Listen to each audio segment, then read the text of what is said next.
मैं हूं अमृतलाल साहू। आप देख रहे हैं केमिस्ट्री जोन बेमेतरा।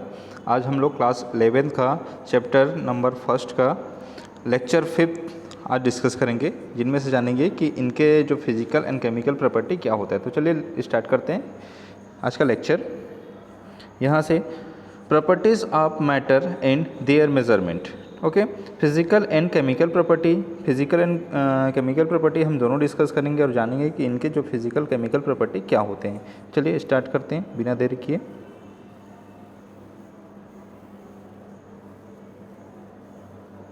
देखिए, सबसे पहले जो इनके फिजिकल एंड केमिकल जो प्रॉपर्टीज़ है ना, फिजिकल और केमिकल प्रॉपर्टी में एवरी सब्सटेंस हैज़ यूनिक और कैरेक्टरिस्टिक प्रॉपर्टीज़। हर एक जो मैटर के हर एक प्रॉपर्टी होते हैं वो यूनिक होते हैं और उनमें एक स्पेसिफिक प्रॉपर्टीज़ पाया जाता है। इनके जो करेक्टर्स होते हैं, जो प्रॉपर्टीज़ क्लासिफाइड इनटू 2 कैटेगरीज। इनको जो इनके प्रॉपर्टीज़ के अकॉर्डिंग इनको दो भागों में डिवाइड किया गया है। एक है फिजिकल प्रॉपर्टी और दूसरा होता है केमिकल प्रॉपर्टी। तो फिजिकल जो प्रॉपर्टीज़ होते हैं, तो फिजिकल प्रॉपर्टी में एक नेचर पाया जाता है। अगर किसी सब्सटेंस को या किसी सॉलिड को या किसी सब्सटेंस को हमें चेक करना है तो उसके जो करेक्टर्स होता है, एक स्पेसिफिक करेक्टर होगा, जैसे कि कलर, ऑर्डर। उनका कलर होता है, एक स्पेसिफिक कलर होता है, ऑर्डर आता है, कोई स्मेल आता है उसमें, ठीक है। हर एक मैटर के अलग अलग रहता है। और melting point and boiling point, इनमें डिफरेंट टाइप में डिफरेंट मेटल का अलग अलग रहता है। मेटल या मटेरियल्स का हर एक सब्सटेंस का melting and boiling point different रहेगा। एज वेल एज डेंसिटी भी डिफरेंट रहेगा, क्योंकि सबका डेंसिटी एक जैसा नहीं रहेगा। लिक्विड हो गया, गैस हो गया, सॉलिड हो गया, तीनों के केस पर डेंसिटी का अगर डिस्कस करते हैं तो हम अलग ही आएगा। ओके, डिफरेंट आता है। नेक्स्ट हो जाता है केमिकल प्रॉपर्टीज़। तो केमिकल प्रॉपर्टी क्या होता है डिस्कस करते हैं। केमिकल प्रॉपर्टी के केस पर like composition, combustibility, reactivity, acid and base, अगर इनके जो चेक करते हैं कि ये क्या होता है कि कोई भी जो मैटर होगा, अगर मैटर या मटेरियल है, अगर वो कंबस्टिबिलिटी रहता है, जैसे कि फायर के साथ जलने की जो एक नेचर होगा, या फिर वो एसिड या बेस या कोई भी मेटल है तो उसकी रिएक्टिविटी हो जाती है, ठीक है। Displacement as a reactivity, acid and base के प्रेजेंस पर ऐसा कोई रिएक्शन अगर शो करता है तो ये जो होगा केमिकल प्रॉपर्टी कहलाएगा। ओके, फिजिकल प्रॉपर्टी फर्स्ट है, इनको और अच्छे से डील करते हैं। इसमें फिजिकल प्रॉपर्टी के केसेस पर physical property can be measured और observe without changing the identity और द कंपोजिशन ऑफ सब्सटेंस। इसमें इसकी आइडेंटिटी बिना चेंज हुए, कोई फिजिकल प्रॉपर्टी होगा बिना इनकी आइडेंटिटी चेंज हुए ये दूसरे फॉर्म में कन्वर्ट कर सकते हैं, लेकिन जो फिजिकल प्रॉपर्टीज रहेगा उनकी आइडेंटिटी बदलेगा नहीं।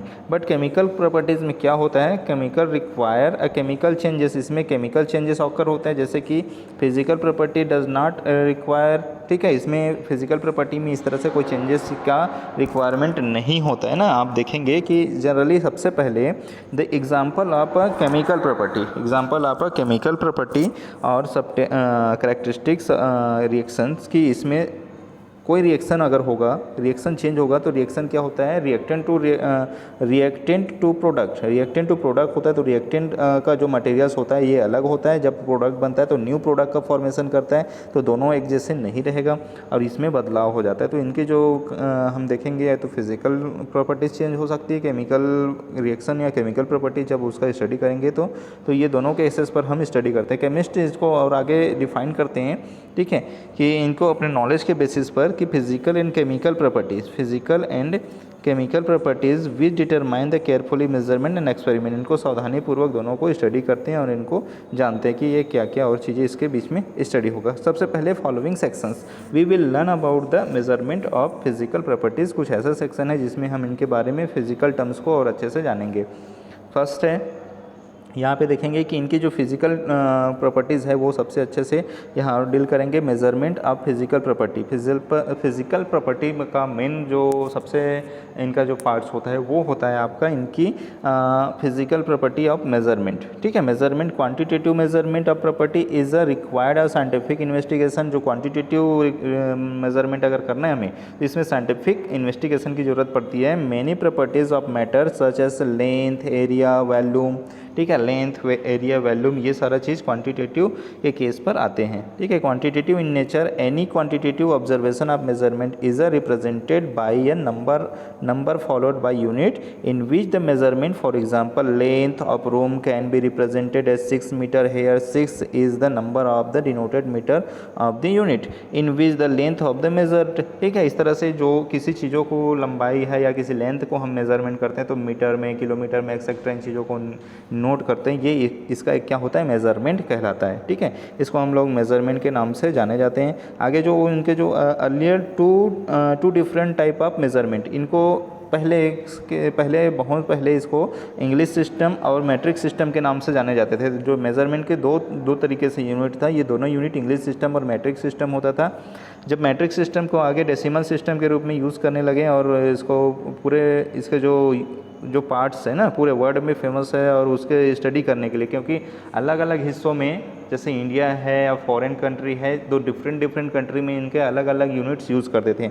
अब इस यूनिट को दूर करने के लिए, ताकि एक ही या कांस्टेंट या स्टैंडर्ड यूनिट बना रहे, तो 18वीं सेंचुरी में उस समय इस कन्वेंशनल के ऊपर बहुत सारे ट्रीटी या रिसर्च हो रहे थे और उसी के बीच में हमें एक कॉमन यूनिट या कॉमन स्टैंडर्ड सिस्टम लाने की ज़रूरत था। तो कॉमन स्टैंडर्ड सिस्टम लाने के लिए एक ट्रीटी, साइंटिफिक कम्युनिटी का ट्रीटी हुआ, एक मीटिंग हुआ इनके ऑर्गेनाइजेशन में। तो सच अ सिस्टम वाज इस्टेब्लिश्ड 1960 पे ये इस्टेब्लिश्ड हुआ and is discussed in a detail below. और इनके जो आगे जो क्या क्या किस तरह से इनको डिफाइन किया गया है, आगे हम इसको डील करते हैं। ओके, चलिए डिस्कस करते हैं। सबसे पहला the international system of unit. International system of unit इसको डिफाइन किया गया है, तो ऐसा यूनिट के नाम से हम जाने जाते हैं।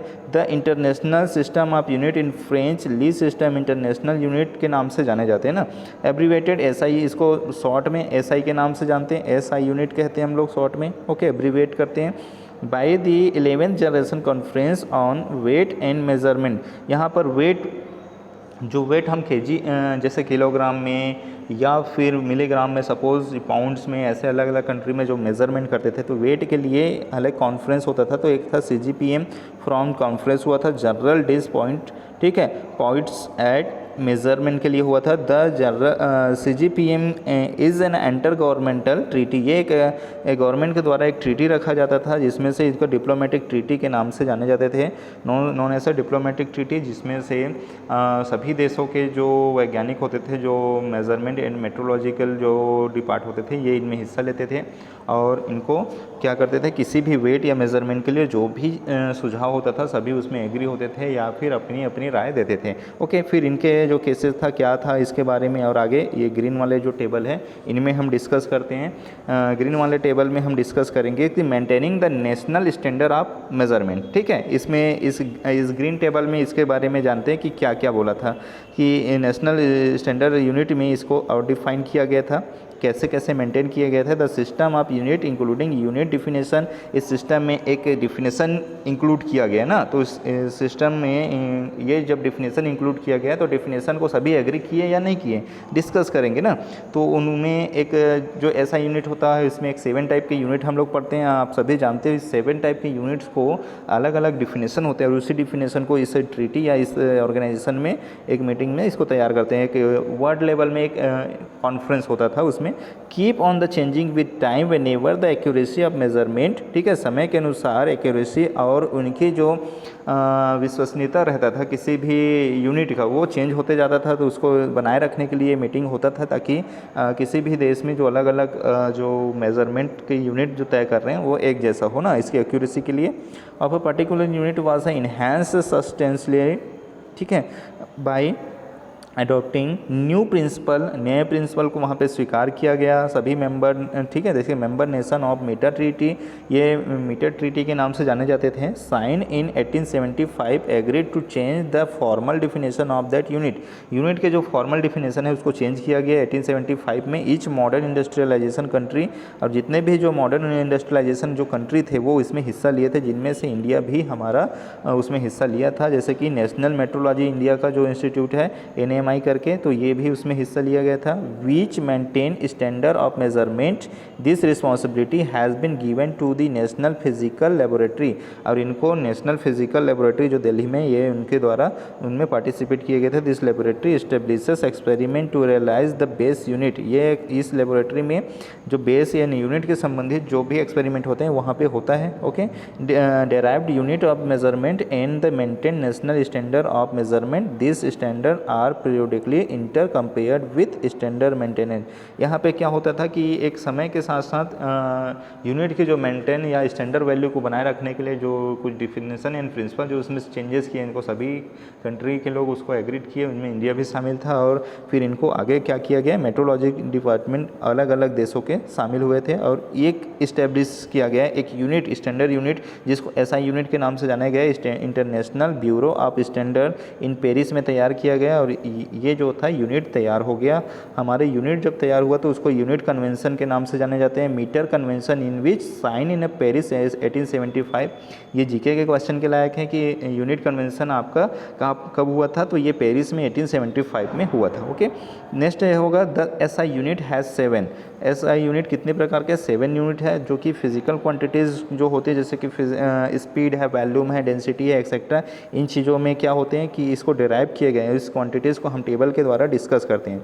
आप सभी इसको पुराने क्लासों में पढ़ चुके होंगे, और जो नहीं पढ़े हैं तो आप जान जाइए, क्योंकि फिज़िक्स, केमिस्ट्री, मैथ्स, खासकर यहाँ पर आपको ये 7 यूनिट्स बहुत काम आने वाला है। ओके, तो ये फर्स्ट नंबर है base physical, symbol quantities, name of SI unit and symbol of unit. तो सबसे पहला है लेंथ। लेंथ किसी दूरी को मेजरमेंट करने के लिए लेंथ होता है। लेंथ का जो होगा आपका L फॉर मीटर, मीटर को M से, SI यूनिट में मीटर को M से डिनोट करेंगे।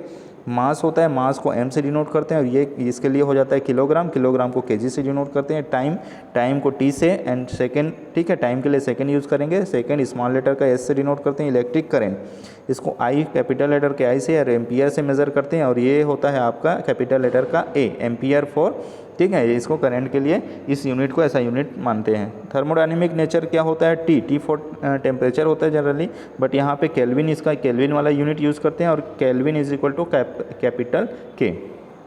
अमाउंट ऑफ सब्सटेंस के लिए number of N is equal to number of mole, तो मोल के लिए यहाँ पर MOL, ठीक है, MOL यूज़ कर रहे हैं, और साथ में ल्यूमिनस इंटेंसिटी के लिए यहाँ पे यूज़ कर रहे हैं कैंडेला, ठीक है, कैंडेला जो होता है ल्यूमिनस इंटेंसिटी के लिए यूज़ कर रहे हैं। और ये जो होते हैं किसी लाइट की तीव्रता को मेज़र करने के लिए इस यूनिट का इस्तेमाल करते हैं, तो इसको CD से डिनोट करते हैं। तो इस तरह से हमारे जो 7 यूनिट थे ना, 7 SI यूनिट्स, आपके 7 यूनिट्स जो तैयार है, और ये इस SI यूनिट के नाम से जाने जाते हैं, जिसको इंटरनेशनल स्टैंडर्ड यूनिट कहे जाते हैं। चाहे हमारा देश हो या फिर फॉरेन कंट्री हो, कहीं पर भी जाएं, अगर हमें कोई भी सब्सटेंस से कोई मैटर की ज़रूरत है, तो उसको हमें फिजिकल क्वांटिटी से अगर मेज़रमेंट करना है, तो हम इन 7 यूनिट का इस्तेमाल करके यूज़ कर सकते हैं। उनके जो लोकेलिटी में जो भी इसका यूज़ होता होगा, बट ये 7 यूनिट हमें इंटरनेशनल लेवल पर कहीं पर भी जाएंगे तो इससे हम उन चीज़ मेज़रमेंट करने में हेल्प करेगा। ओके, तो ये 7 यूनिट था। इनके जो डिफिनेशन होगा हम नेक्स्ट वीडियो में देखेंगे, नेक्स्ट लेक्चर में हम लेकर आएंगे। तो यहाँ तक कि आप वीडियो को अच्छे से देखिए।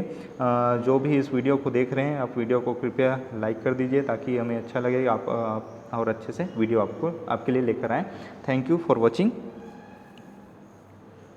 Like and subscribe.